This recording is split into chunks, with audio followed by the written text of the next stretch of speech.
Hello and welcome to today's webinar, Compliance and Crypto Preparing for the Unknown. My name is Matt Johnson. I'm a Director of Product Marketing here at Socure for our compliance solutions, and I'm honored to be your moderator today. Today we're joined by two amazing speakers who will help us uncover the recent trends, the regulatory landscape, and best practices for merging specific crypto-oriented identification points with traditional methods of identity verification. Also, we're going to discuss how we help our joint customers prepare and adapt for the unknown. Before we get started, as you're entering the webinar this afternoon, first, thank you for joining us. And during the session, if you have any questions, if you take a look at your screen, you can enter them in the chat box over on the lower right-hand portion of the screen, and we'll be monitoring those throughout the session. And at the end of the presentation, we'll leave some time to be able to answer many of those as possible. So please do enter those questions as you have them.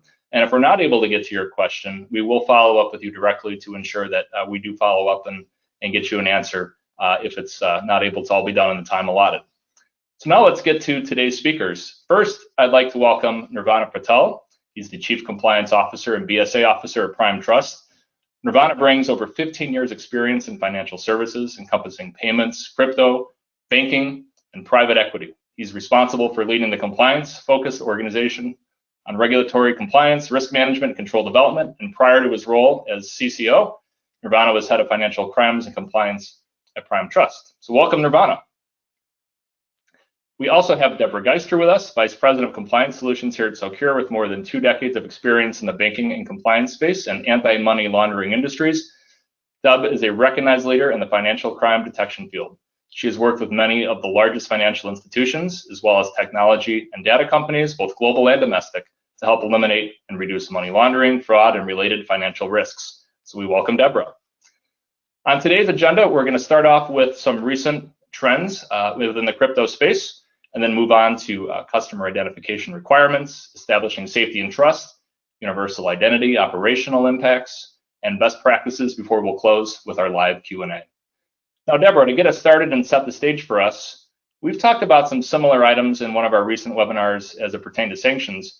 Can you share some of the recent trends that we're seeing today in the crypto space? Sure, thank you, Matt, and thank you everybody for joining. I think crypto has been a really interesting space, and it's evolved, it's emerged as it's continued to go through this journey. But there is a misconception, I think, that all crypto is anonymous. And that is certainly not true. But it certainly brings up images of what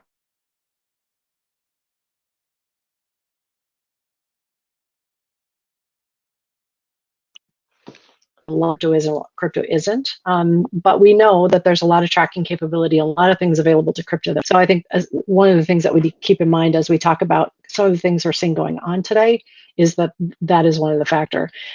It has had some volatility just because I think that the markets are starting to get their arms around what's going on, and it's largely driven by demand. So there are some swings in the valuation that do impact its usage by bad actors, especially, right? So there have been some misconceptions and some different perceptions around that as well.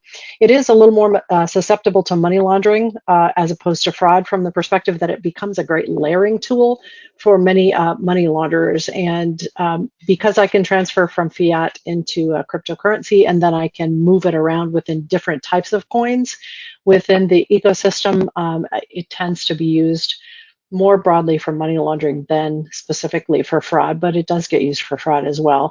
There is less fraud risk, but we do have to have ingress and egress points within the ecosystem. And one of the things that we see is that blockchain provides us, some transparency and some clarity around that minimizes some of that risk. And when we look at how we do risk mitigation within the crypto space, I think that we've seen the advent of additional automated tools for CIP verification, fraud detection, some of those types of capabilities, as well as sanctions, which help kind of put that safety and trust framework in place, as well as to comply with regulations that we know are probably headed our way in the crypto space. So I think overall, those are some of the things that we're seeing. There's obviously a lot that we can do with automation, which I think is the great news, and crypto and even COVID, right, kind of pushed us into that whole automation space. to be able to do things without having a manual intervention. And I think for us in financial services, my background's more financial services, we're used to those really manual environments. So I think it's always a positive when we can move towards an automation play within the space. Absolutely. Nirvana, what are you seeing on your side at Prime Trust?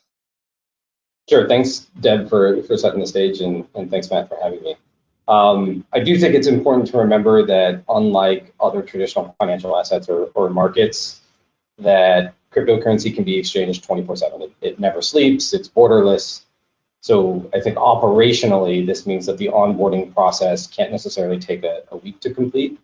If someone's looking to open an account at 2 a.m., how are you going to address this? Because there's a strong likelihood that if that process takes too long, that person's just going to go elsewhere for a better onboarding process.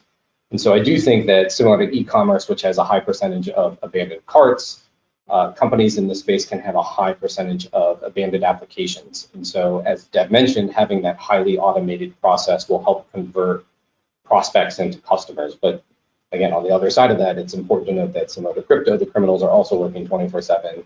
They also operate without borders. So whatever processes and controls that you implement, they also must adequately mitigate risk. I do think that looking broader, there are some other themes that I'd like to touch on. One is just the continued government focus, new rules and proposed regulations. So cryptocurrency industry is vast. There are new protocols, participants being added daily, probably even by the minute. And if I were to put myself in the government shoes with their limited resources, what's a key area to target stablecoins and their importance as not only an exchange mechanism, but also their role in yield generation? I think that's a good place to start. And we're seeing the US government continue to focus on stablecoins. And they seem especially concerned about the systemic risks that they bring, potential runs on stablecoin issuers. Recently, acting Comptroller Sue, he compared the market supported by stablecoins to the US economy as an inverted pyramid, with a larger economy or lending market on top, in the case of stablecoins, supported by a small amount of capital, in this case, the stablecoin on the bottom. And I really thought that was a nice visual to see why stability is important.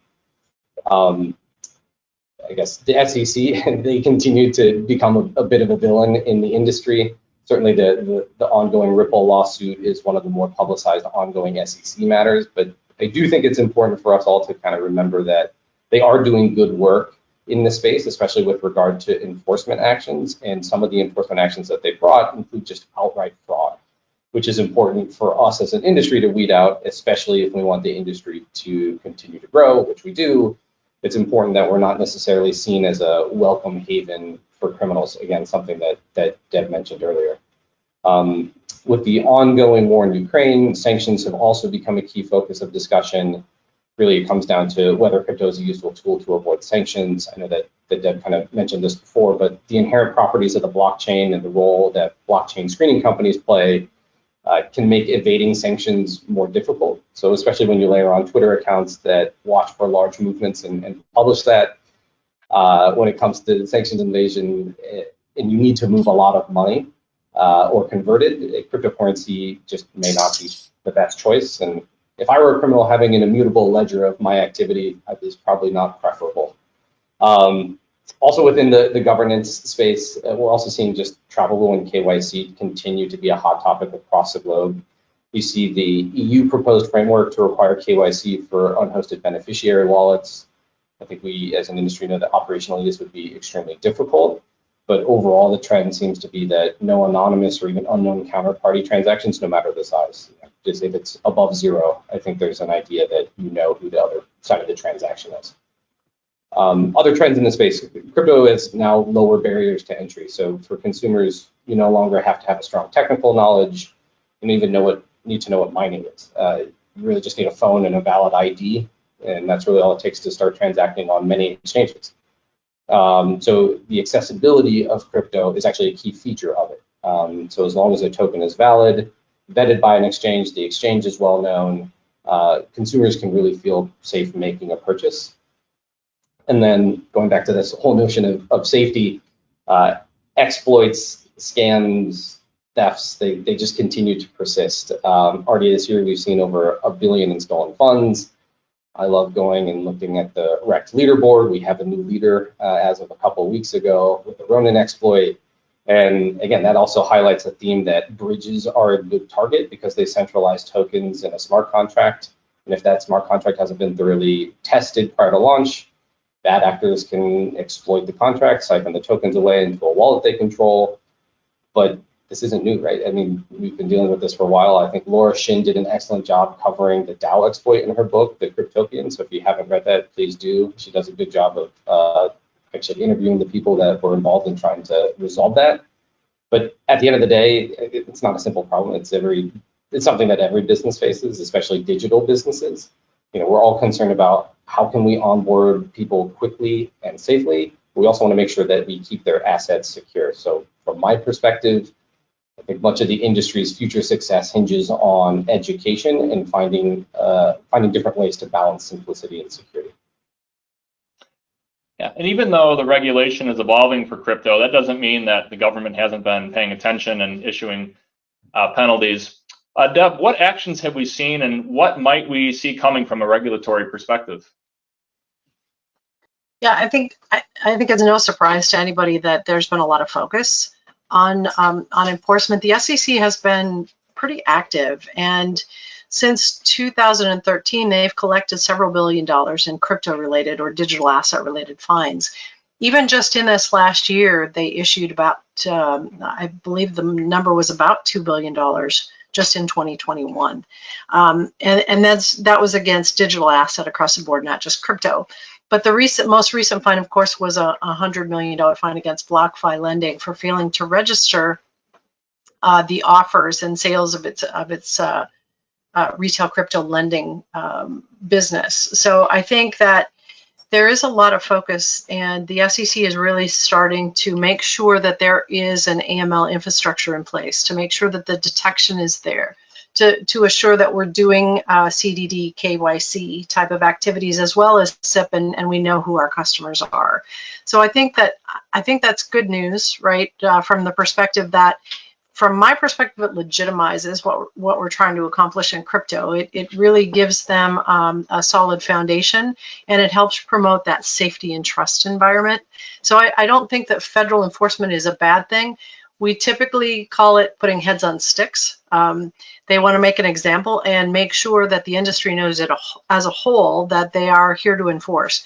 I think the White House executive order that was introduced is also, kind of probing what do we know about crypto, what don't we know about crypto, and that will start to then shape up what we're going to see from the regulatory perspective. But I think there's more to come. I think it's a positive for the industry, and I think it'll help mainstream it and stabilize things. Yeah, absolutely. I know some of those themes were also reiterated last week at Bitcoin in Miami, that the government regulation is really validating the space, and it's going to promote security and trust, and it's a good thing. So certainly them getting involved will certainly help bring it to more and increase that trust and safety, which we're going to speak about a little bit later in the session. But right now, let's shift a little bit here and talk a little bit about current customer identification requirements. First, sort of what they look like now and updates that might need to be done for crypto. And Deb, we'll kind of start with your thoughts. Yeah, I think, this is something that we've really been focused on at Socure, because right now CIP requirements from a regulatory perspective mean we collect 4 elements, right? Name, address, social, date of birth, or some kind of identifier. Those data elements, unfortunately, because of data breaches and everything, they're not the most secure, right? That's not the best way to look at an identity. So I think that one of the things that we're positioning, both with the regulatory environment and also with our customers, is we need to look beyond those 4 data elements, and we need to have a broader perspective as to what constitutes an identity. What do we look at? Things like proof of life, right? All of those patterns of activity, something that would indicate that we've got a normal profile that has a typical path throughout some of the data sets that we see. Those are the type of things that I think we need to look at, and we've really been socializing that, as I said, with FinCEN and some of the organizations that are forming policy today.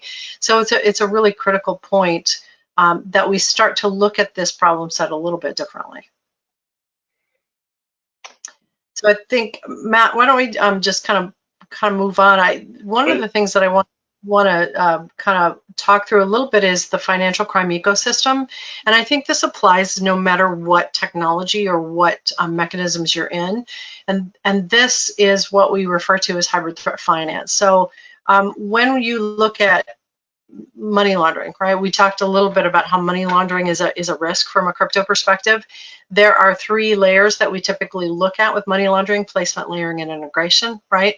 But as we look at the entire ecosystem, how the money is made, how the revenue is generated is a key component as to how we look at the entire footprint or the entire pattern of financial crime. So things like fraud, drug trafficking, human trafficking, weapons, counterfeiting, those types of things are revenue generation for many illicit finance organizations. They then move into those money laundering phases, and then we see the money come out in what we call revenue operationalization, which is a bit of a mouthful, but it shows us kind of what's happening with the money and how they enable it as it moves back into this cycle.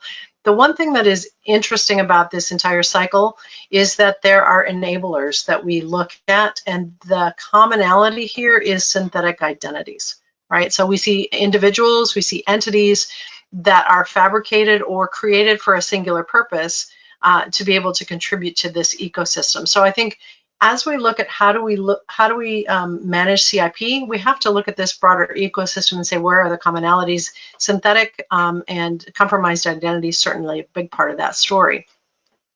If you move forward and you look at, okay, now we've got this cycle that occurs, there are different roles in the process that we tend to look at, and those kind of take a pyramid shape. If you think about a lot of these organizations, and let me just also say that what we typically see is that this is not something that is done in isolation. There's not 1 or 2 people that are perpetrating this kind of illicit finance behavior. It tends to be large transnational global organizations, right, that are very sophisticated, and they're organized just like multinational corporations.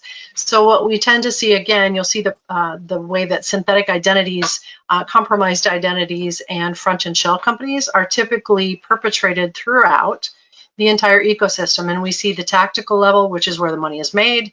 It gets moved up to the operational level, and then finally to the strategic level, and usually it involves offshore at that point in time. Again, that common denominator is synthetic identities. It is, kind of those fronts, that obfuscation and that anonymity tradecraft, if you will, that is common to all of this. That's why CIP is so critically important as we get into situations where there may be an opportunity for someone to further obfuscate, right? CIP is kind of our foundation, the way to be able to know who we're doing business with. Yeah, absolutely. So Deb, that was a really great sort of overview of where we're at. Nirvana, kind of looking ahead here, how can organizations address all this in our current environment, and what needs to take place to make it better for crypto? I think now that Deb has thoroughly terrified all of us with that overview of the environment. But no, I think there are a lot of opportunities that are unique to the crypto space. So we talked about there is regulatory ambiguity. We don't necessarily know what's going to happen with like classification and things like that. But that doesn't mean that there shouldn't be innovation within this space. If you have a good idea for some sort of business, you can develop a protocol. Anyone even young can build a business. They have some sort of DeFi that they want to use stable coins, and they're like, hey, I can build an app, I can do this.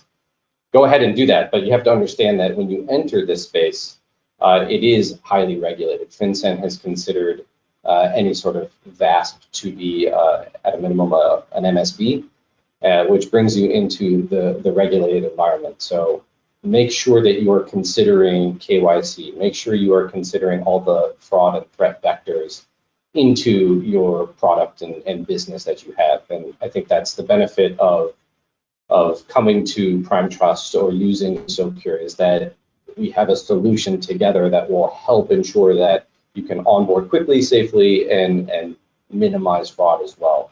And as Deb mentioned, I think it's important to remember, especially if you live in the United States, that all of our information has been breached over the years.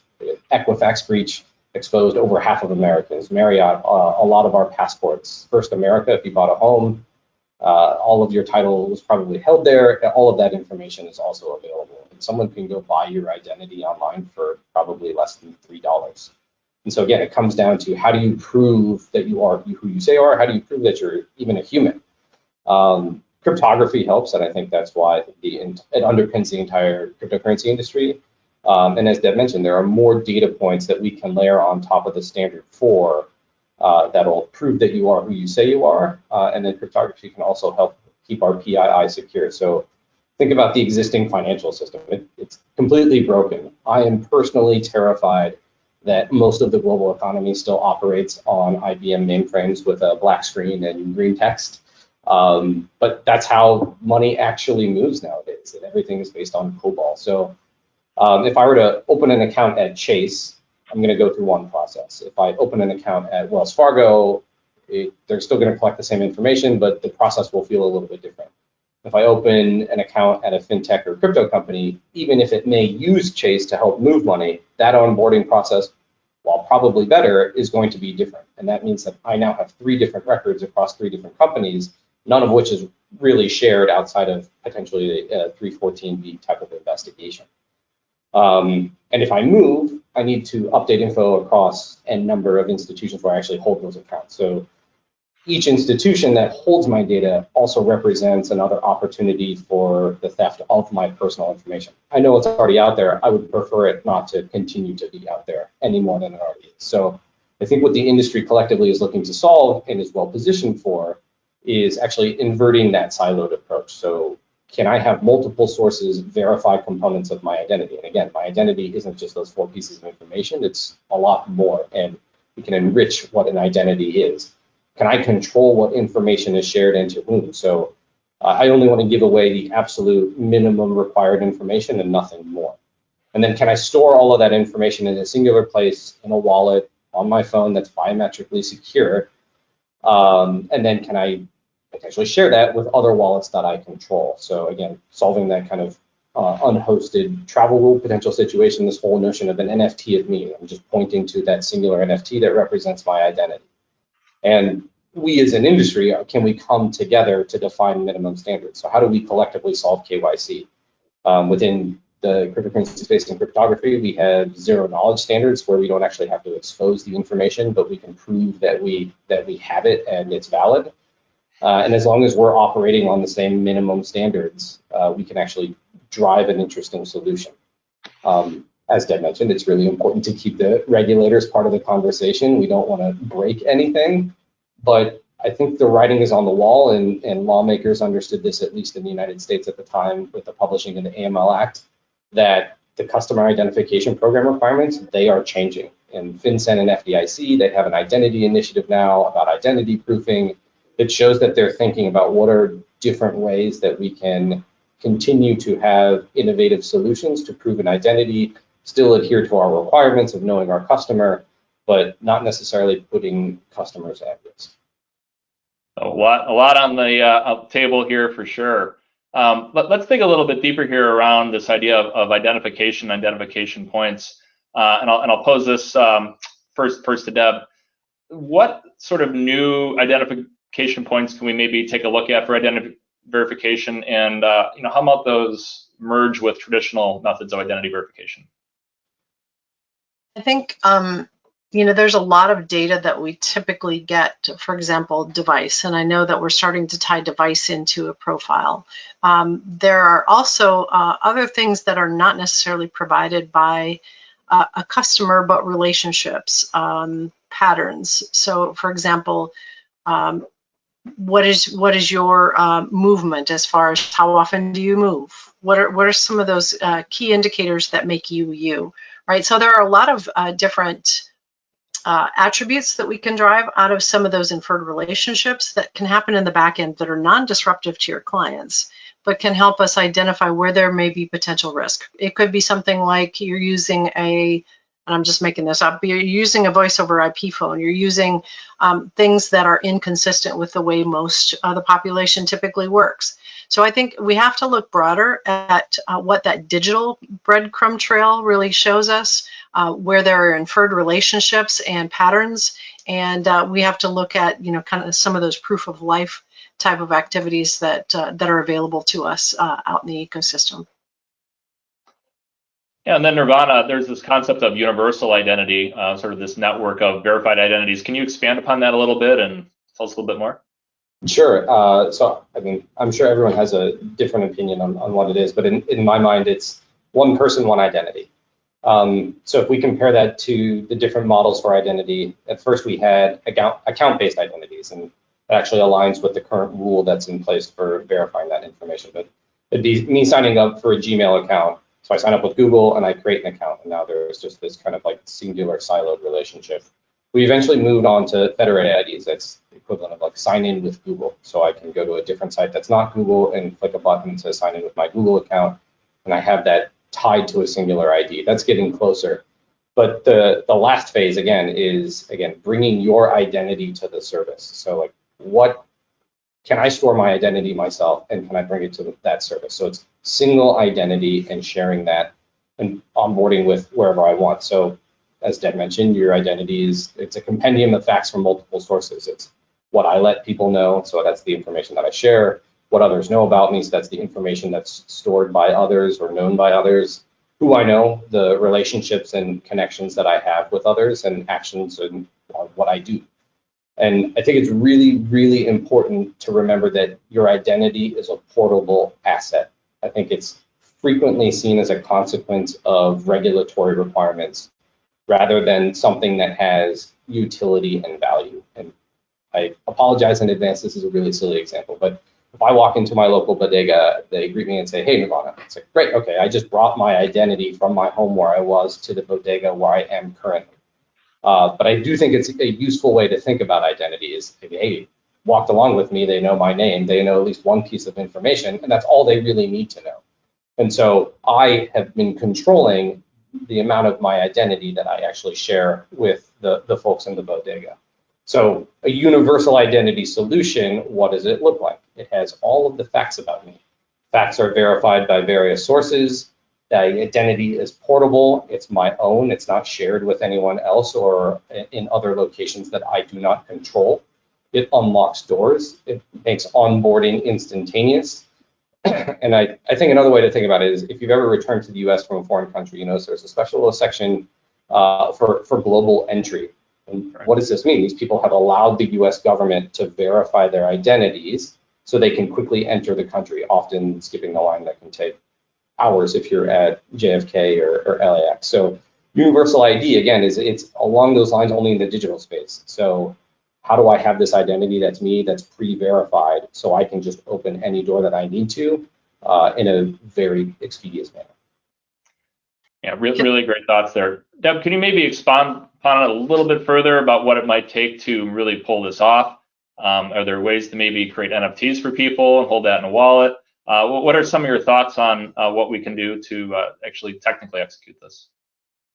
I think the technology provides some interesting solutions for what Nirvana is talking about, right? So how do we create that digital trust so that I know that there's not somebody there with a stack of, 10 burner phones and 10 different identities that is just setting up and fabricating identities? How do I make sure that there is that, again, that footprint that is broader than just having basic data elements?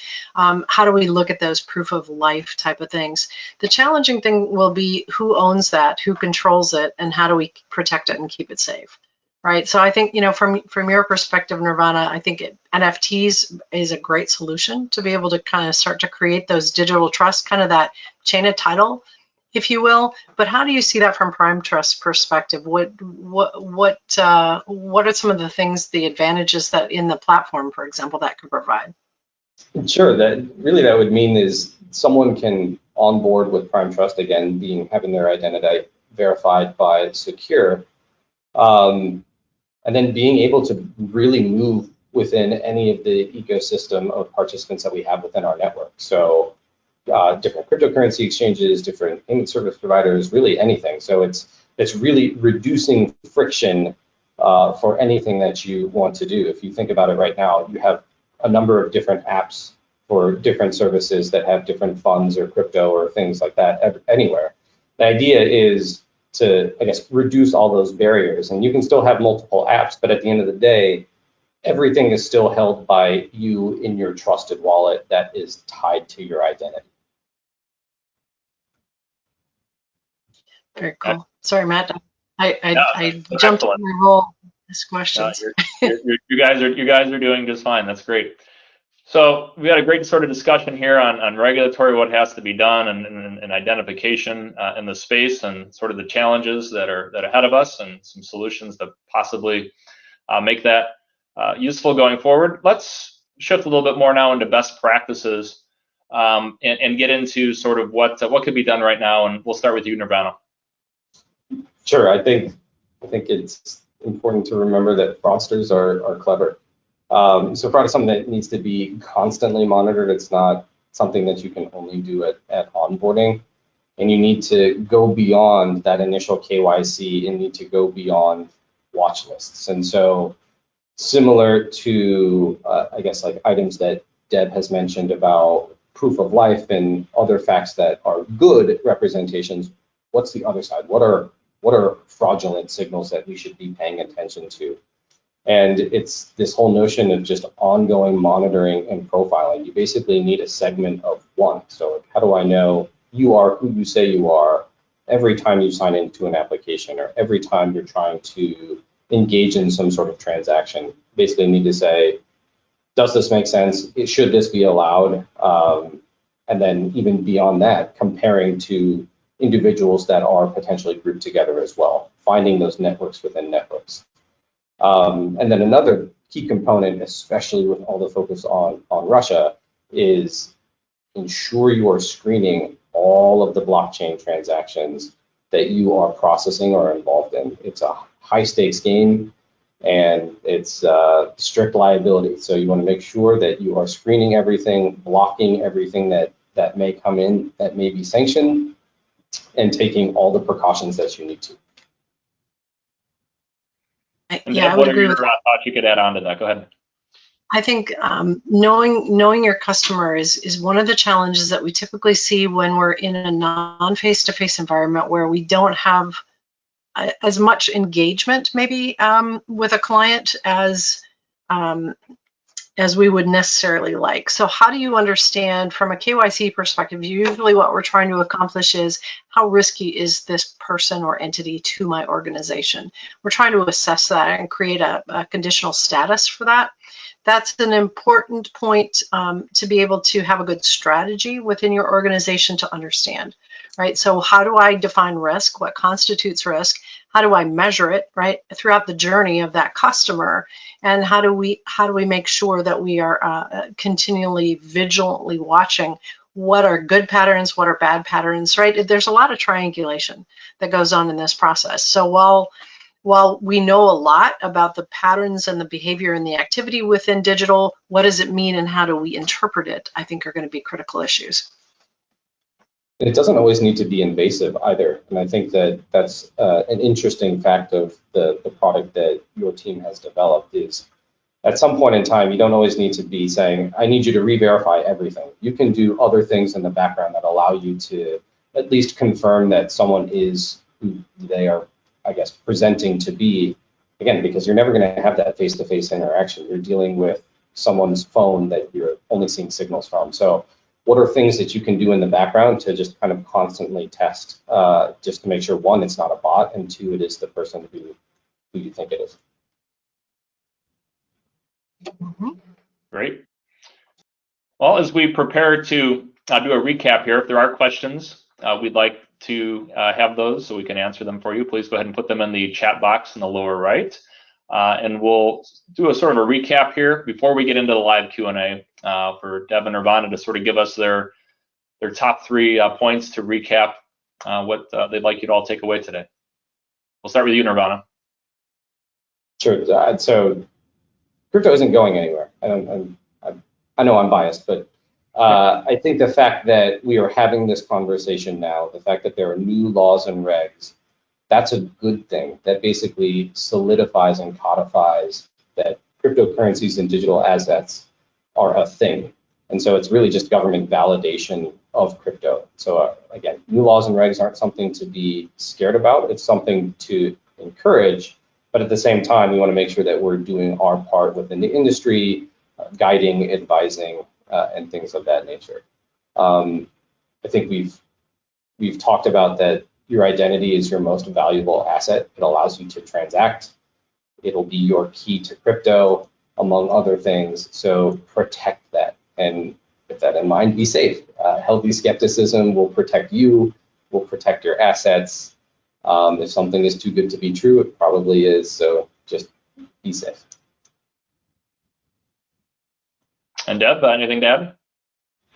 Yeah, no, I think all very good points. I think to Nirvana's point, giving the whole ecosystem that kind of validity with the governance and recognition. Accountability is never a bad thing, as much as we try and, we fight it, right? But at the end of the day, it's not a bad thing because it is what keeps everybody safe. So that kind of visibility and accountability is great.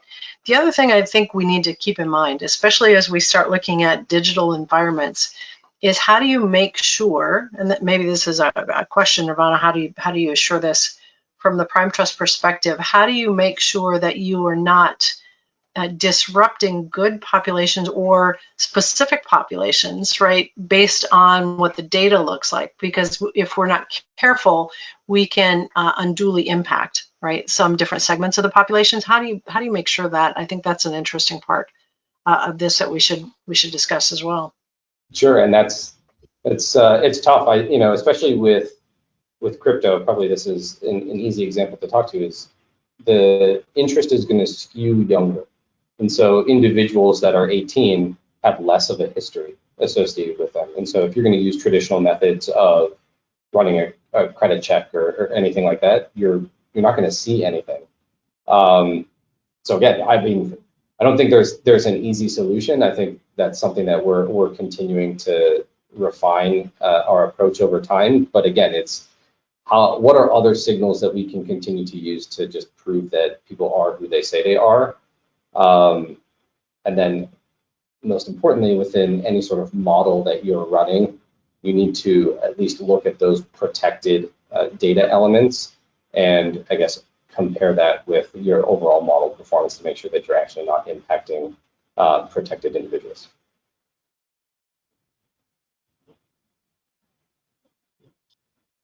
Yeah, I think those are good points. Some of the things that we try to look at are certain data elements unduly penalizing, right, certain groups. So we're always triangulating to make sure that that's the case. And I think the key to that is really understanding, making sure as you're testing, not just what's impactful of risk profile, what that looks like, and as you're testing, not just for what could penalize somebody along the way. So think about both sides of it as you're doing some of that testing and trying to set up your frameworks and your systems. Great. So we have some questions that are coming in. So we're going to ship now to live Q&A, and we have some time here to hopefully address them. Again, if you have questions, I see a couple have come in. The chat box on the lower right-hand corner of the screen. We will address those. And our first one's coming from Cindy. And the question from Cindy is, are there specific risks and compliance challenges related to crypto IRA or retirement accounts? Sure, I can take a stab at that. So are there specific risks? Yeah, I mean, like anything as I guess well recognized as IRAs or other types of retirement accounts, there are always going to be other regulatory concerns to keep in mind. But I think at the end of the day, it's are you holding and custodying that digital asset in a safe manner? Are you providing the appropriate reporting to the individuals that hold those accounts and hold those assets? Certainly that's something that will evolve over time as the government continues to recognize digital assets as something that can be held in retirement accounts and determining different cost basis and things like that. But I don't think there is anything overly burdensome at this point in time to understand that people want to hold crypto, and as long as you're doing that in a responsible way, similar to the way that you would hold any other type of asset in a retirement account. That's just the important thing to know. All right, thank you, Nirvana. Our next question comes from James, who asks, when do you foresee more data and discipline forthcoming around central bank digital currency?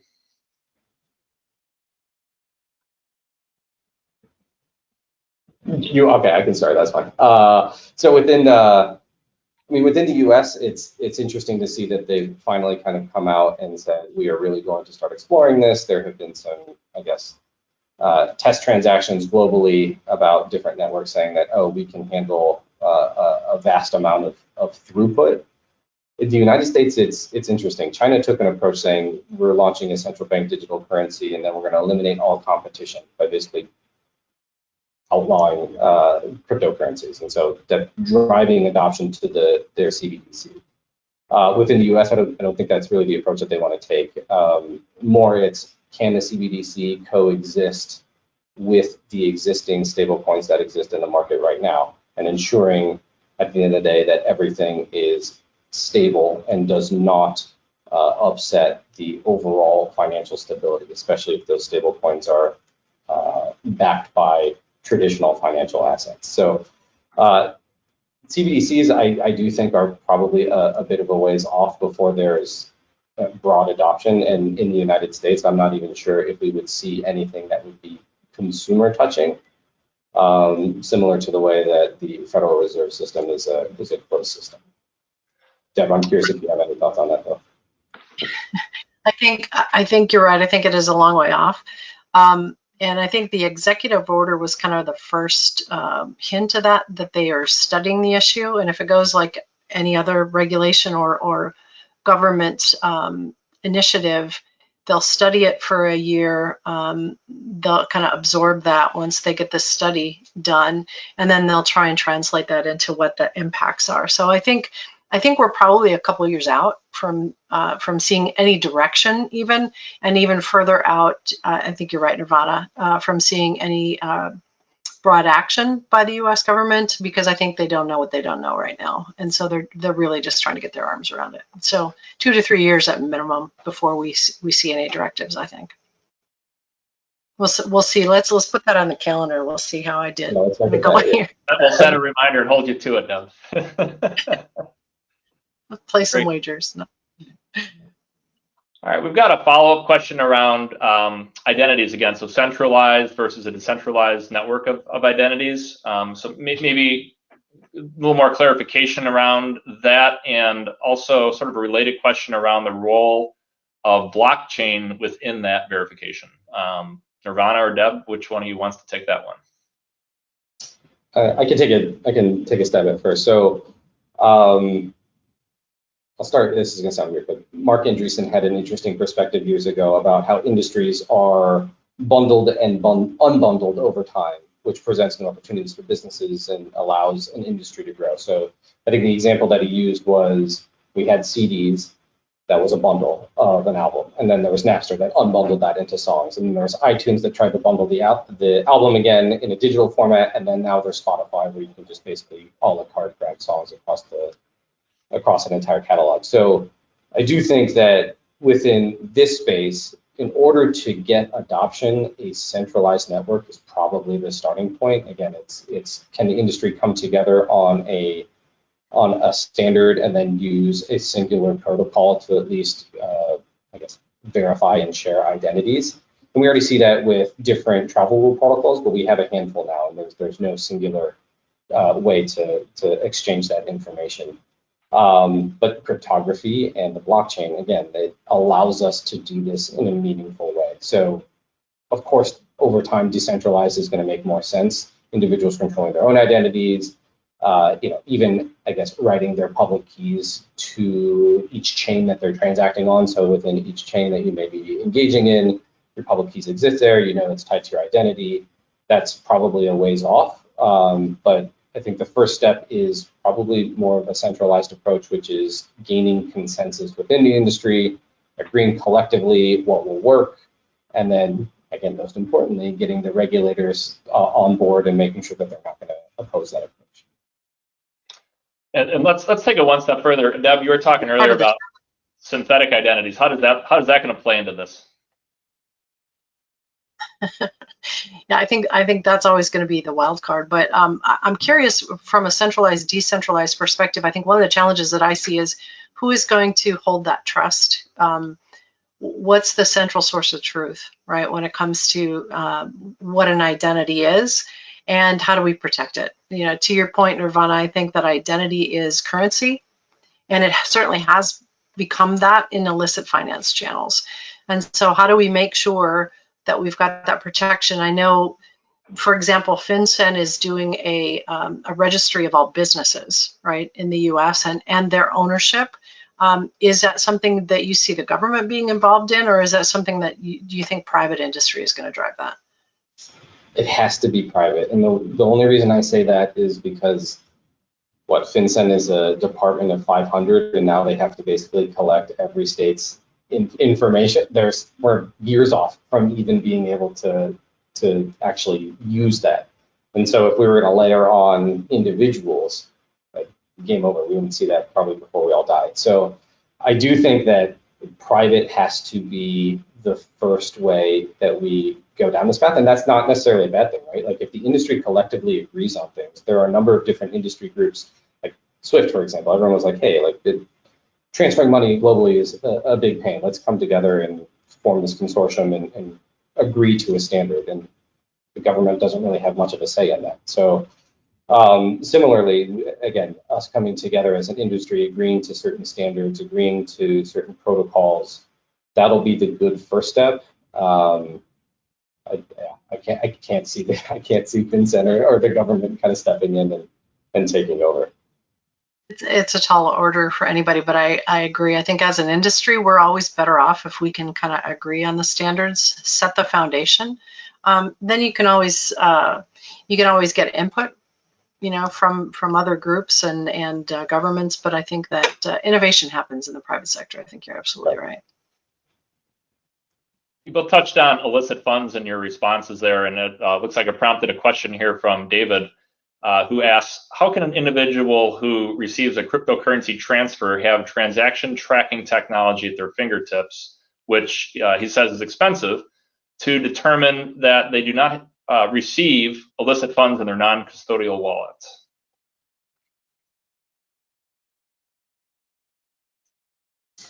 I mean, that's a very good question. I think the first thing to decide for yourself, though, is how far down the chain are you really going to? Oh, sorry, Deb. Go ahead. I think I got a little lag on my side, so go ahead. Oh, I was just going to say, I think the decision is how far down the chain do you really want to go? If I pull a dollar bill out of my wallet, I guarantee at some point that's been used for something nefarious. Now, does that mean that I don't want to spend this and I'm going to like burn it or do something with it?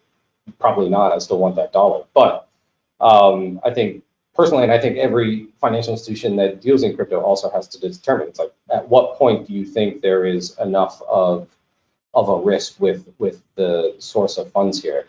There are a number of block explorers that doesn't allow you to go back and get that attribution. So I guess the easiest way to answer the question is, as an individual, you don't really have that, other than saying you understand where you're one hop away. Where is that coming from? Beyond that, you're in a bit of a black hole unless you actually have the blockchain streaming technology. And I think you bring up a good point about risk-based approach, right? So to your point, if I'm doing small dollar amounts and it's day-to-day transactions, and that's pretty normal, that's one thing. But if I'm now transferring across several different coins and I'm switching out and I'm doing some layering, right? That's probably a higher risk situation. So I think there's never a one-size-fits-all with any of this kind of stuff. So I think you have to be aware, whether you're transacting in blockchain or whether you are facilitating a transaction, you have to take a risk-based approach to be able to understand how deep you have to go and how much due diligence you have to use to be able to dive into that and really take the right action. Yeah, you guys are both bringing up just sort of a lot of different points here, and this is an evolving space. It's constantly changing. There's a lot to get in front of, to be aware of, and it's just it's moving really fast, right? Certainly moving faster than regulators. Sort of a summation of a couple of questions here around managing this change in this industry.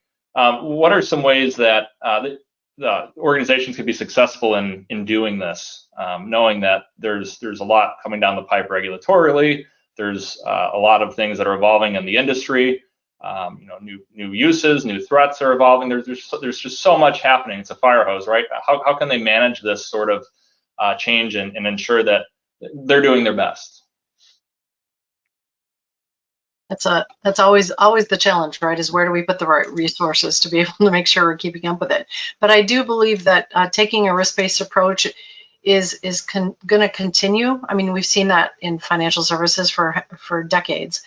Taking a risk-based approach is going to help you allocate the right resources in the right places, and it's also going to create a strategy. That's not a one-time event. It's a constantly ongoing evolution, right? That happens, especially in the area of cryptocurrency and some of these digital assets where we see constant change. So I think you have to get a mechanism in place to do a risk assessment, identify, how you define risk, how you manage that risk from your organization, and continue to be diligent about trying to keep up, because there's always going to be change in this environment. And I would say that, if you're a large or more established financial institution, I'm sure all of that makes sense. But if you're a crypto company, and you don't understand what a risk-based approach is or anything like that, don't be afraid to ask for help or ask for guidance or advice. I mean, again, this industry is very focused on doing the right thing and, again, promoting broader cryptocurrency adoption. And so I do think that there is a strong sense of community within the space to say, if you don't really know what you're doing or where to even start, just raise your hand, ask the question, join different industry groups or forums, attend sessions like this or various conferences. There are people there that have been in the exact same situation and can help you through it. Yeah, I think that's really good advice. And I think when you look at risk-based approach doesn't have to be overly complex, right? Any size organization can use that mandate. We usually talk about the core four, right? The four things I need to look at is what products and services am I offering? To whom am I offering them? Who are those customers doing business with, right? And what are the geographies that I serve?